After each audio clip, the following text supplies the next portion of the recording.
Hello student, welcome to my YouTube channel GOVT.English। आज हम माध्यमिक शिक्षा बोर्ड राजस्थान अजमेर की होने वाली एग्ज़ाम में ग्रामर पोर्शन का जो पार्ट है उस पे किस प्रकार के प्रश्न निकल करके आएंगे और उनका पैटर्न क्या रहेगा, विस्तार से हम टॉपिक वाइज इस चीज़ की चर्चा करेंगे। और इसके लिए एक छोटा सा मॉडल पेपर बनाया गया है आपकी मदद के लिए। आप मॉडल पेपर को लगातार करिएगा और बहुत सारे ऐसे क्वेश्चन आपके बोर्ड एग्जाम में आएंगे जो इन्हीं में से होंगे। तो शुरू करते हैं। पहला प्रश्न जैसे मैंने दिया है, use correct forms of the verb given in the bracket. यानी यहाँ जो ब्रैकेट में जो दी गई है, ये जो ब्रैकेट में दिया गया है ये हमेशा फर्स्ट फॉर्म होता है। कौन सा फॉर्म? फर्स्ट फॉर्म होता है। करेक्ट फॉर्म से संबंधित क्वेश्चन की बात कर रहा हूँ मैं। तो ये जो फर्स्ट फॉर्म दिया गया होता है, तो हमें जो वाक्य होता है, सेंटेंस होता है, उस सेंटेंस में हमें करेक्ट फॉर्म भरना होता है। यानी सेंटेंस के अकॉर्डिंग हमें वाक्य में करेक्ट फॉर्म भरना होता है। उस जो फर्स्ट फॉर्म होता है उसकी सही फॉर्म भरनी होती है।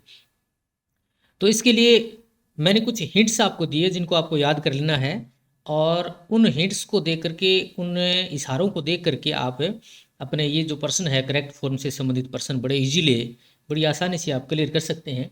जैसे पहला सेंटेंस है, Mohan always in the morning. जैसे अगर ऑलवेज आता है, ऑलवेज अगर आता है तो इसमें प्रेजेंट इंडेफिनिट टेंस का फॉर्म आएगा, प्रेजेंट इंडेफिनिट टेंस।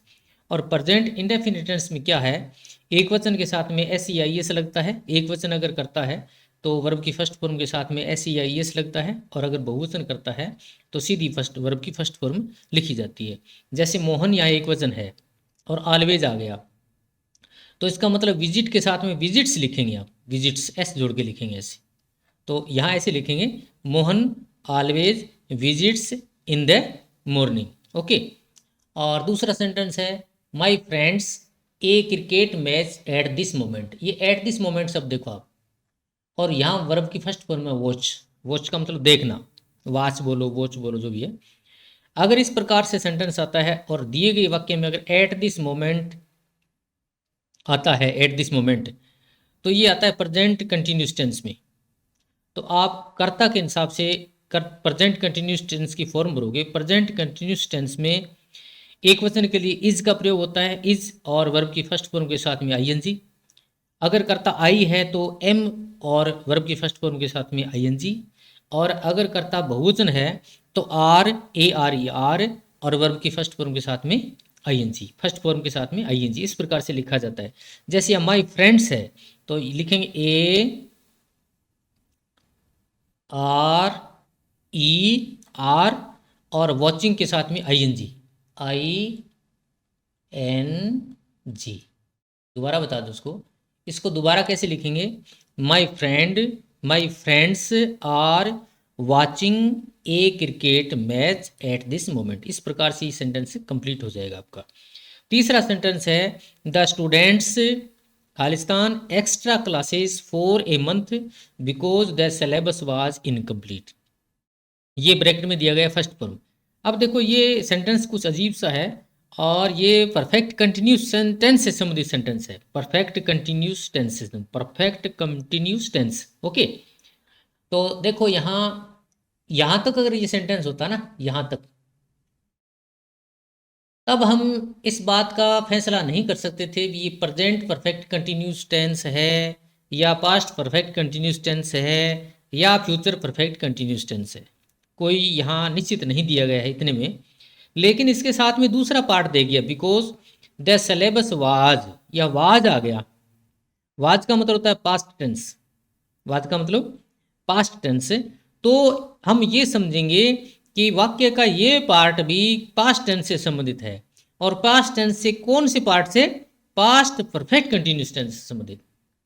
और आप जानते हो पास्ट परफेक्ट कंटिन्यूस टेंस में सहायक क्रिया होती है हैड बीन, HADBEEN,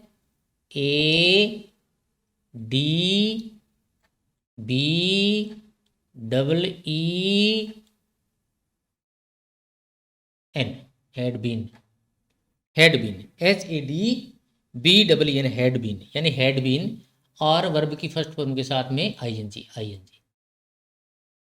ओके। तो यहाँ क्या लिखेंगे, the students had been taking extra classes for a month because the syllabus was incomplete. अब यहाँ हैड बीन आ गया, अगर यहाँ इज होता, सिलेबस इज इनकम्प्लीट होता तो क्या करते, फिर यहाँ ये जो स्टूडेंट्स है इसके हिसाब से हैज़ बीन या हैव बीन लगाते, हैज़ बीन नहीं लगाते क्योंकि एक वचन के साथ में हैज़ बीन होता है, यहाँ स्टूडेंट्स बहुवचन है तो हम लगाते हैव बीन।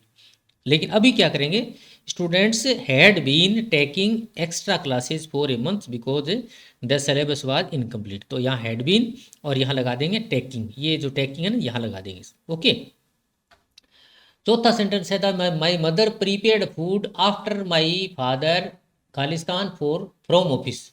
ये कम आया है यहाँ, वर्ब की फर्स्ट फॉर्म लिखी है। तो मैंने एक आपको यूट्यूब चैनल govt.english पे मैंने एक वीडियो डाला था टेंस से संबंधित, उसमें स्पष्ट लिखा हुआ है बिफोर और आफ्टर से संबंधित। आपको ज़्यादा दिमाग नहीं लगाना, बिफोर और आफ्टर से संबंधित मैंने वीडियो डाला है और उसमें स्पष्ट लिखा गया है कि बिफोर का मतलब होता है पहले और आफ्टर का मतलब होता है बाद में। अगर वाक्य पास्ट टेंस का है तो बिफोर का मतलब पहले, यहाँ अगर बिफोर आता है, तो यहाँ हेड प्लस थर्ड फॉर्म आएगा।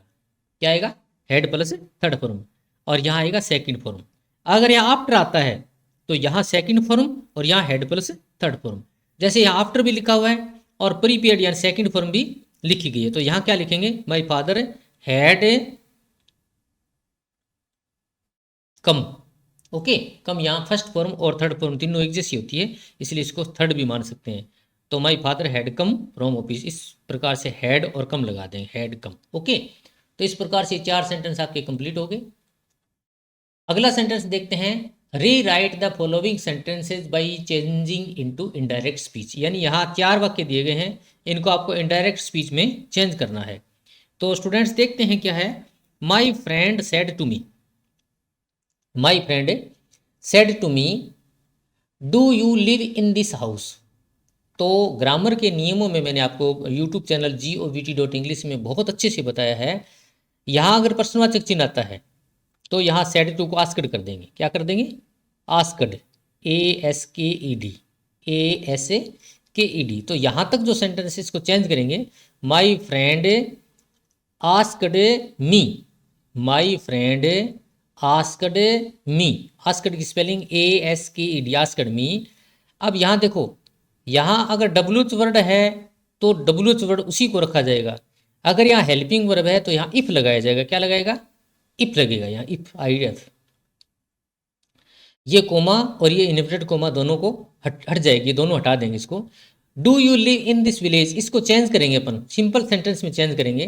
तो आपको बताया गया है रिपोर्टिंग वर्ब जो होता है ना, ये पार्ट बाहर वाला पार्ट, इन्वर्टेड कोमा से बाहर वाला पार्ट, अगर पास्ट टेंस में होता है तो पूरा का पूरा सेंटेंस जो है वो पास्ट में चेंज हो जाता है। तो अपन इसको सेंटेंस को चेंज करेंगे, माई friend asked me if you. देखो यू कौन सा पर्सन है, सेकंड पर्सन है, तो सेकंड पर्सन यहाँ है। देखो यहाँ माई फ्रेंड फर्स्ट पर्सन है, सेकंड पर्सन मी है, तो मी का सब्जेक्टिव के केस क्या बनेगा, आई माई मी, यानी आई बनेगा। क्या बनेगा, आई बनेगा। तो यहाँ सबसे पहले लगाएंगे आई। डू और डज जो है वो सिंपल सेंटेंस में सेकंड फॉर्म में चले जाएंगे। सिंपल सेंटेंस अगर है तो सेकंड फॉर्म में चले जाएंगे, तो सेकंड फॉर्म आ जाएगा लिव्ड, लिव्ड। इन्हें दिस को दैट में चेंज कर देंगे। किस में चेंज कर देंगे, दैट में, और ये हटा देंगे, ये कोमा इन्वर्टेड कोमा ये बैठ जाएगा। तो सेंटेंस कैसे बनेगा, my friend asked me if I lived in that village. हो गया, क्लियर हो गया। दूसरा सेंटेंस देखो, Dinesh said to his sister please provide me some books. यहाँ प्रश्नवाचक वाक्य नहीं है तो प्लीज और काइंडली से सेंटेंस आते हैं, तो उसमें उसको क्या करेंगे, सेड टू को रिक्वेस्टेड कर देंगे। क्या कर देंगे, रिक्वेस्टेड कर देंगे। तो Dinesh requested his sister, requested की spelling RESQUESTED, requested. Dinesh requested his sister. अब प्लीज और काइंडली को हटा देंगे यहाँ से, यहाँ लगाएंगे to. Dinesh requested his sister to provide. अब मी को चेंज करेंगे, मी होता है फर्स्ट जो है ना, फर्स्ट पर्सन, उसका थर्ड है, ये ऑब्जेक्टिव केस है। तो आई माई मी होता है ना, तो फर्स्ट पर्सन का ऑब्जेक्टिव केस है, तो फर्स्ट पर्सन यहाँ दिनेश है, दिनेश का सर्वनाम बनेगा ही, तो ही का थर्ड क्या होगा, हिम। तो सेंटेंस कैसे बनेगा, Dinesh requested his sister to provide him some books. Okay. तीसरा सेंटेंस देखो, a boy said to a girl, तो यहाँ प्रश्नवाचक वाक्य नहीं, सिंपल सेंटेंस है, तो a girl told a boy told a girl, a boy told a girl that, I कौन है, फर्स्ट पर्सन है, तो फर्स्ट पर्सन बॉय है, तो मतलब he. A boy told a girl that he wanted, first person है ना ये, तो इसको सेकंड में चेंज कर देंगे, wanted to buy a pen for my, my किसका, फर्स्ट का पॉजेसिव केस, यानी हिम, हिज, क्या आएगा, हिज सिस्टर। तो कैसे लिखेंगे, a boy told a girl that he wanted to buy a pen for his sister, इस प्रकार से ये सेंटेंस हो जाएगा।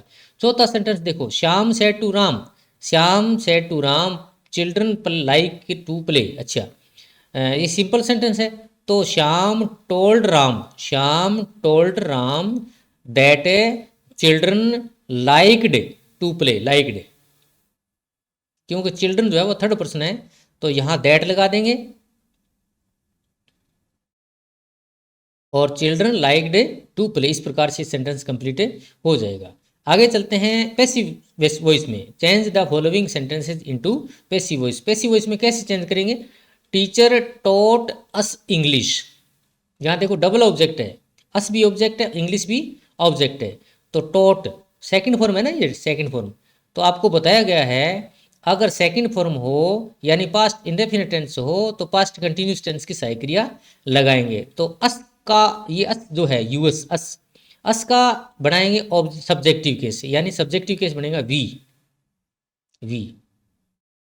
तो कैसे बनेगा, वी ये सेकंड फॉर्म है, तो we were, WERE, we were taught, third form TAUGHT, taught, English, English यहाँ इंग्लिश लिखेंगे, इंग्लिश, फिर लगाएंगे by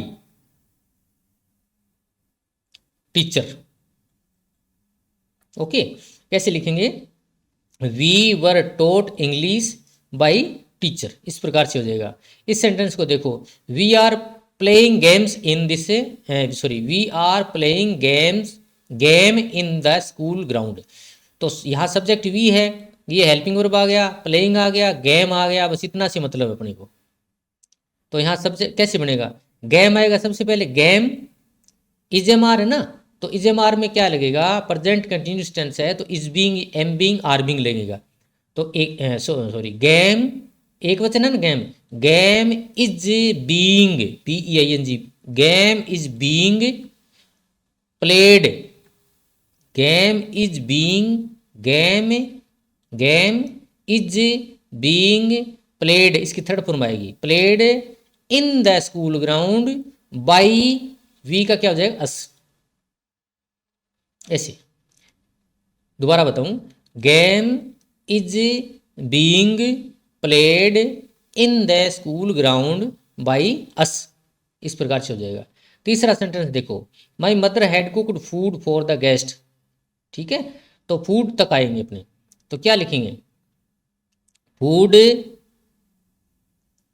has been cooked for the guest by my mother, इस प्रकार से फूड ये सब्जेक्ट बनेगा, हैज और है इसमें हैज बीन आ जाएगा, food has been cooked for the guest by my mother, और ये हो जाएगा the students have written a story, students have बहुवचन है ना इसलिए हैव आएगा, तो ए स्टोरी एक वचन आएगा, a story has been, has been ऐसे, क्योंकि अगर बहुवचन होता ना स्टोरी तो हैव बीन आता है, a story has been written by the student, इस प्रकार से ये सेंटेंस आपके कंप्लीट हो जाएंगे। तो स्टूडेंट्स आप अपनी नोटबुक में नोट करिएगा, और अगर आप चैनल में बिल्कुल नए हैं तो चैनल को सब्सक्राइब करें, और चैनल को लाइक करें, वीडियो को कमेंट करें, शेयर करें, और अपने सारे दोस्तों में भेज दें। Okay, goodbye, see you next video.